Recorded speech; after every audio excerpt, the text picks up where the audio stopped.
गोमती नदी के पास एक छोटे से सुंदर जंगल में कुछ पंछी रहते हैं और सब इस वक्त एक सांप की वजह से परेशान है।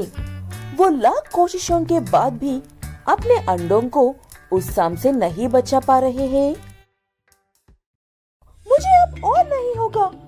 उसने अब तक मेरे 4 अंडे खा लिए हैं। मैं और कब तक सब्र करूं? ये सबकी समस्या है चिड़िया रानी। मैं भी मेरे 2 अंडे खोए हैं और यहाँ पर अब बात मात्रा ही नहीं है। मेरी पत्नी सही कह रही है। उसे केवल एक ही पंछी सबक सिखा सकता है, लेकिन पहले हमें उस पर भरोसा करना होगा। हाँ, वो भरोसे के लायक नहीं है, लेकिन कोई और रास्ता भी नहीं है। ये कबूतर उस पंछी की बात कर रहा है जिसे वहाँ के पंछी उस सांप से भी ज्यादा नफरत करते हैं, उसकी घटिया हरकतों की वजह से। लेकिन उनके पास अब कोई रास्ता नहीं है सिवाय उस पंछी यानी के कालू कौवा से मदद लेने के अलावा। अरे रे रे रे रे, मुझसे मिलने के लिए साक्षात कबूतर महाराज आए हैं। मेरी तो किस्मत ही खुल गई है। आहा, कितना अच्छा लग रहा है तुम्हें देखकर। बताइए महाराज, मैं आपकी क्या मदद कर सकता हूँ? क्या आप मुझे ये जगह भी छोड़ना है कहने आए हो? अपनी बकवास बंद कर लो कालू, और हाँ, यही समझो कि तुम्हारी किस्मत चमक गई है। हमें तुम्हारी मदद की जरूरत है, और चिड़िया रानी को भी। तुम्हें एक और मौका मिला है गलती सुधारने का। बहुत दिनों पहले कालू कौवे सभी पंछियों को एक ऐसा झूठ बोलकर उनकी जान खतरे में डाली थी, जिसके बाद जंगल के आधे से ज्यादा पंछी मर गए थे। उसमें रानी चिड़िया का पूरा परिवार था और खुद रानी चिड़िया भी मरते मरते बच गई। इसीलिए सबको उससे इतनी नफरत है, और सबसे ज्यादा रानी चिड़िया को। चिड़िया रानी ने याद किया है, इसीलिए आ रहा हूँ। वरना मुझे भी बेइज्जत होने का कोई शौक नहीं है। वैसे ही तुम्हारी समस्या क्या थी, वो तो बताए ही नहीं तुमने। ये एक सांप है, तुम्हारी ही तरह। उसे भी लोगों की जान लेने का बहुत शौक है। तुम हो तो अपने जैसों को कैसे हराना है अच्छे से समझ पाओगे। ऐसे कहते हुए कबूतर उस कौवे को सारी बात बताता है। कालू कौवा उसकी बात सुनने के बाद हल्के से मुस्कुराकर, उसे भगाना तो मेरे बाएं हाथ का खेल है, लेकिन उसे सबक सिखाना जरूरी है कहता है। कालू कौवा सबसे मिलने के बाद सीधे उस सांप से मिलने के लिए जाता है। आज से पहले किसी ने भी उस सांप की तरफ देखने की हिम्मत भी नहीं की थी। कैसे हो सांप भाई? आजकल जंगल में जहाँ पर देखो वहाँ तुम्हारा ही चर्चा चल रही है। बहुत मशहूर हो गए हो।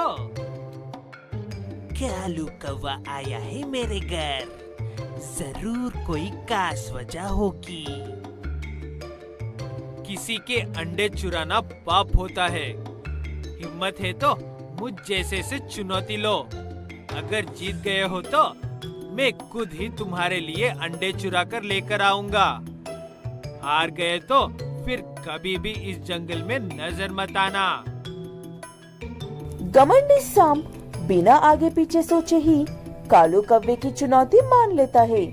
कालू कौवा उसे तेज दौड़कर जीतने की चुनौती देता है।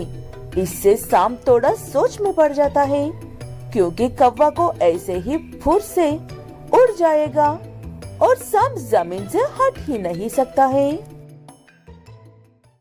ये तो नाइंसाफी है। तुम्हारे पास पंख है, तुम मुझसे पहले पहुंच जाओगे। हमें सिर्फ बंजर जमीन तक पहुंचना है। तुम चाहे जिस रास्ते से भी वहां पर जा सकते हो, और मैं जिस रास्ते से चाहे जा सकता हूँ। कोई रोक नहीं है। एक सलाह दूं तो पानी के रास्ते से तुम जल्दी पहुंच सकते हो। ठीक है कहकर सांप चुनौती के लिए मान जाता है।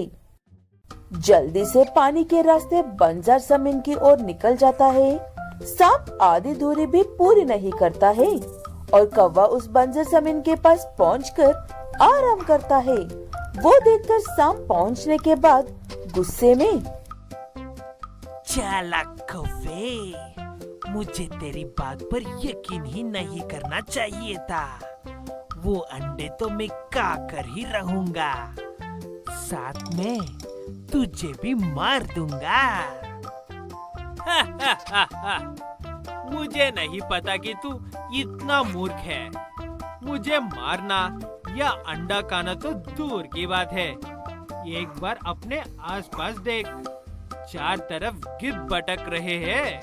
अब ये तेरी जिंदगी भर की जेल है, मजे करना। ऐसे कहते हुए कालू कौवा बड़ी चालाकी से उस सांप को बंजर जमीन में फंसाकर वहाँ से उड़ जाता है और वापस आकर सबको ये बात बताता है। तब सब एक सुकून की सांस लेते हैं और कालू कौवे को शुक्रिया कहते हैं। हरकतपुर नाम के एक गांव में बेलन नाम की एक गाय अपने पति बल्लू बैल और बेटे गिल्लू बैल के साथ रहती है।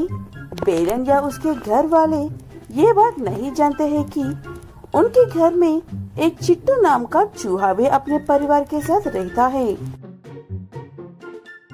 मम्मी, किसी ने फिर से मेरा जूट खा दिए हैं। ये वाले तो बिल्कुल नए थे। अब मैं स्कूल के लिए क्या पहन कर जाऊं?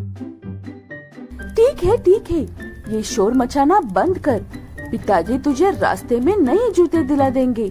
तुम सबके वापस आने तक मैं उस सामान खराब करने वाले की खबर लेती हूँ। उसके बाद बल्लू अपने बेटे को स्कूल लेकर जाता है और रास्ते में नए जूते दिलाता है। यहाँ पर बेलन उस चूहे को पकड़ने के लिए जगह जगह पर जाल लगाती है। वो देखकर चिट्टू चूहा डर जाता है। किस मूर्ख ने उस बच्चे के जूट खराब किए थे? अब देखो बाहर क्या हो रहा है। ये गलत कदम हमारी जान ले लेगा। वो बेलन हमें मारने के लिए जाल लगा रही है। क्या कहा जाल? इतना भी क्या गुस्सा जो जाल लगा रही है? ये लोग जानवर है या राक्षस?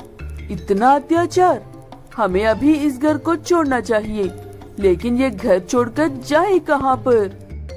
कहीं पर भी जाएंगे, लेकिन उस घर में नहीं रहेंगे कहकर चिट्टू चूहा उसकी पत्नी और बेटे के साथ वहाँ से चला जाता है और जाकर एक जंगल में रुकते हैं। वहाँ पर शांति थी और बड़े जानवरों का खतरा भी नहीं था, इसलिए चिट्टू की वो जगह सही लगती है।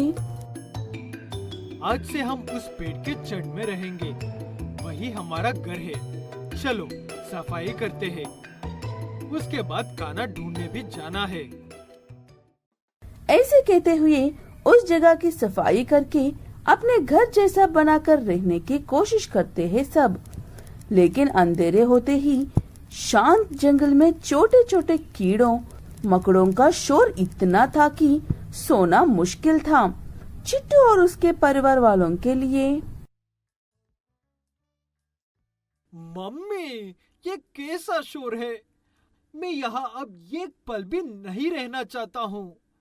चलो यहाँ से जाते हैं। शांत हो जा बेटा, आज एक रात के लिए सब्र कर ले, कल सुबह हम जरूर कुछ न कुछ करते हैं। ऐसे समझाकर सुला देती ही चिट्टू चूहे की पत्नी उनके बच्चे को। जैसे तैसे रात गुजर जाती है और सुबह होती है। सुबह होते ही चिट्टू उसी पेड़ के पास एक बिल बनाने लगता है। जमीन के अंदर घर होने पर शोर बिल्कुल भी नहीं होगा कहकर उस बिल में सुकून भी था और किसी का शोर भी नहीं था। वक्त अच्छे से गुजर रहा था। फिर अचानक से बारिश शुरू होती है और उनका वो घर टूट जाता है। चिट्टू और उसके परिवार को वो घर भी छोड़ना पड़ता है। हम बाहर जिंदगी नहीं कर पा रहे हैं।